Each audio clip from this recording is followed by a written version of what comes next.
Cette ligne moyenne tension de 20 000 volts a été coupée par la chute d'un arbre. Une fois le réseau sécurisé et la panne localisée, les agents ont quelques heures pour la réparer. On est obligé de manchonner des câbles qui sont tombés par terre et ça nous permet de reconsolider le câble pour pouvoir remonter les fils sereinement une fois ce qu'ils sont en train de faire là-haut, en train de remonter les fils. Au plus fort de la tempête, la nuit dernière, 6 400 foyers ont été privés d'électricité en Limousin.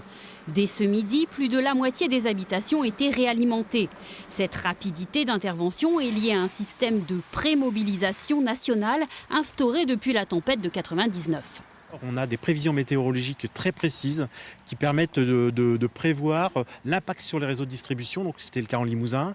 Et en fonction de ces prévisions, on va être capable de quantifier le nombre d'équipes nécessaires. Le 13 décembre dernier, à cause d'un coup de vent, 20 000 foyers limousins s'étaient déjà retrouvés sans courant. Ces épisodes météorologiques se multiplient. Depuis 20 ans, une campagne de modernisation et d'enfouissement des réseaux a été mise en place, mais elle prend du temps. En 99, sur le Limousin, on avait 15% des réseaux qui étaient enfouis.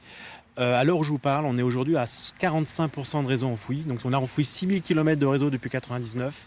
Tous les ans, on enfouit la distance Limoges-Toulouse sur le Limousin.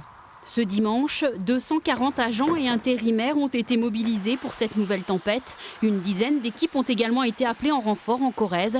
La situation devrait revenir à la normale ce soir.